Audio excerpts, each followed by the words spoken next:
ನಮಸ್ತೆ ಸರ್. ನಮಗೆ 6 ವರ್ಷದಿಂದ ಪ್ರಾಬ್ಲಮ್ ಇತ್ತು. ಫಸ್ಟ್ ಥೈರಾಯ್ಡ್ ಆಪ್ರೇಷನ್ ಆಗಿತ್ತು ಬೋರಿನ್ ಹಾಸ್ಪಿಟ್ಲಲ್ಲಿ. ಅದಾಗಿದ್ದು 1 ವರ್ಷ ಹೆಚ್ಚು ಕಮ್ಮಿ ಸ್ವಲ್ಪ ಕತ್ತಲ್ಲಿ ಬೆನ್ನಲ್ಲಿ ಸ್ವಲ್ಪ ನರಗಳ ಪ್ರಾಬ್ಲಮ್ಮು.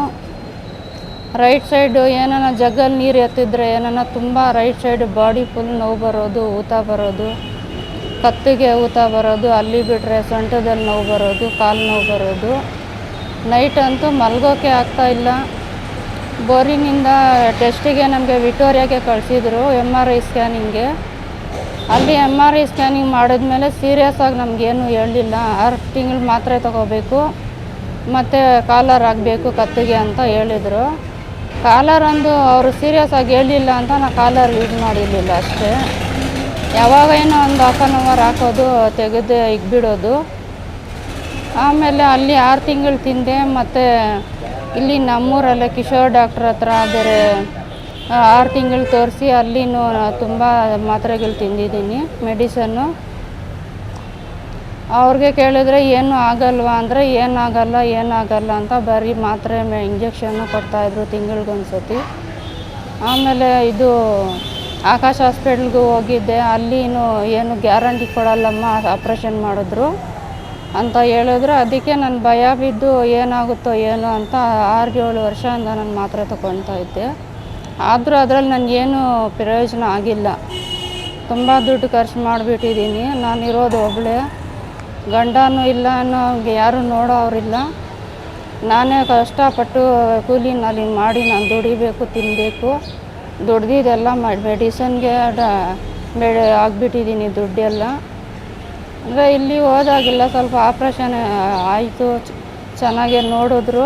ದೊಡ್ಡ ಡಾಕ್ಟ್ರು IC ರೂಮಲ್ಲೆಲ್ಲ ಚೆನ್ನಾಗಿ ನೋಡಿದ್ರು. ಸ್ವಲ್ಪ ಇನ್ನೂ ಬಿಟ್ಟು ಸ್ವಲ್ಪ ನೋವು ಬರ್ತಾ ಇರುತ್ತೆ, ಇಲ್ಲ ಇನ್ನೂ ಟೈಮ್ ತಗೊಳುತ್ತೆ ಅಂತ ಹೇಳ್ತಾ ಇದ್ದಾರೆ ಡಾಕ್ಟ್ರು.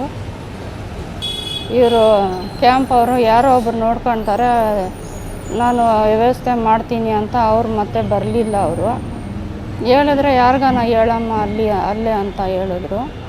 ಅಂದರೆ ಯಾರೋ ಪಕ್ಕದಲ್ಲಿರೋರು ಅಲ್ಲಿ ನನಗೆ ನೋಡಿದ್ರು, ಹೆಂಗೋ ಚೆನ್ನಾಗೈತು.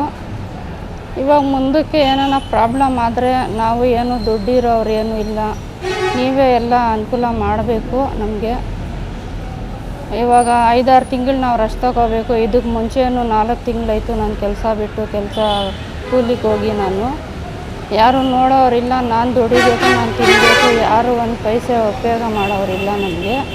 ನಿಮ್ಮ ಕಡೆಯಿಂದ ನಮಗೆ ಸ್ವಲ್ಪ ಆರೋಗ್ಯ ಚೆನ್ನಾಗಾಗೋವರೆಗೂ ಮನೆಗೆ ಸ್ವಲ್ಪ ಮೆಡಿಸನ್ಗೆ ಅನುಕೂಲ ಆಗೋ ಥರ ಮಾಡಿಕೊಡ್ಬೇಕು.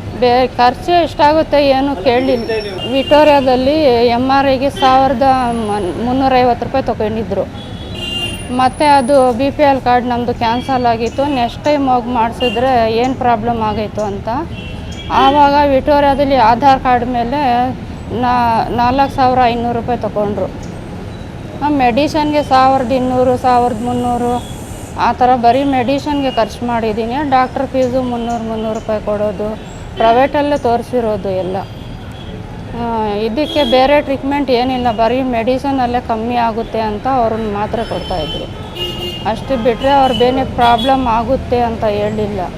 ಆಮೇಲೆ ಮುದ್ದೇನಹಳ್ಳಿಯಲ್ಲಿ ನಮ್ಮೂರು ಗೌರ್ಮೆಂಟ್ ಹಾಸ್ಪಿಟ್ಲಲ್ಲಿ, ಇಲ್ಲಮ್ಮ ಇದು ಪ್ರಾಬ್ಲಮ್ ಇದೆ, ಟ್ಯಾಬ್ಲೆಟಲ್ಲಿ ಏನು ಕಮ್ಮಿ ಆಗಲ್ಲ, ಕಿಡ್ನಿ ಎಫೆಕ್ಟ್ ಆಗುತ್ತೆ, ಮಾತ್ರೆ ನೀವು 6 ವರ್ಷದಿಂದ ತಿಂತಾ ಇದ್ದೀವಿ ಅಂತ ಇದ್ರಲ್ಲ, ಇದಕ್ಕೆ ಆಪ್ರೇಷನ್ ಮಾಡಿದ್ರೇ ಮುಂದಕ್ಕೆ ವಯಸ್ಸಾಗ್ತಾ ಜಾಸ್ತಿ ಆಗುತ್ತೆ ಅಂತ ಹೇಳಿದ್ದಕ್ಕೆ ನಾನು ಇಲ್ಲಿ ಧೈರ್ಯ ಮಾಡಿ ಕ್ಯಾಂಪ್ ಹಾಕಿದ್ದಾರೆ MLA ಕಡೆಯಿಂದ ಅಂತ ಹೇಳಿದ್ದಕ್ಕೆ ನಾವು ಸಡನ್ನಾಗಿ ಇಲ್ಲಿ ಬಂದು ಅಟೆಂಡ್ ಆಗಿದ್ದು. ನಾವು ಒಳ್ಳೆಯದೇ ಮಾಡ್ತಾಯಿದ್ದಾರೆ ಎಲ್ಲರಿಗೂ.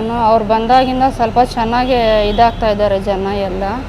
ನಮಗೂ ಖುಷಿನೇ, ಅವ್ರು ಬಂದಾಗಿಂದ ಜಾಸ್ತಿ ಉಪಯೋಗ ಆಗ್ತಾಯಿದೆ ಜನಗಳಿಗೆ. ಟ್ರೀಟ್ಮೆಂಟ್ ಎಲ್ಲ ಚೆನ್ನಾಗಿ ಮಾಡಿದ್ರು. IC ರೂಮಲ್ಲಿ ದೊಡ್ಡ ಡಾಕ್ಟ್ರು ಎಲ್ಲ ಚೆನ್ನಾಗಿ ನೋಡ್ಕೊತಾರೆ. ನಮಗೆ ತುಂಬ ಖುಷಿ ಆಯಿತು. ಒಳ್ಳೆ ವ್ಯವಸ್ಥೆ ಮಾಡಿದ್ದಾರೆ, ಒಳ್ಳೆ ಅನುಕೂಲ ಮಾಡಿದ್ದಾರೆ. ಅದೇ MLA ಸರ್ ಬಂದಾಗಿಂದ ಸ್ವಲ್ಪ ಎಲ್ಲ ಜನಗಳಿಗೆಲ್ಲ ಚೆನ್ನಾಗಿ ಉಪಯೋಗ ಆಗ್ತಾಯಿದೆ. ನಮಗೂ ಖುಷಿ ಆಯಿತು. ಇನ್ನು ಮುಂದಕ್ಕೆ ಚೆನ್ನಾಗಿ ಅನುಕೂಲ ಮಾಡಬೇಕು ಜನಗಳಿಗೆ, ಬಡವರಿಗೆ ಎಲ್ಲ ಸ್ವಲ್ಪ ಸಹಾಯ ಮಾಡಬೇಕು.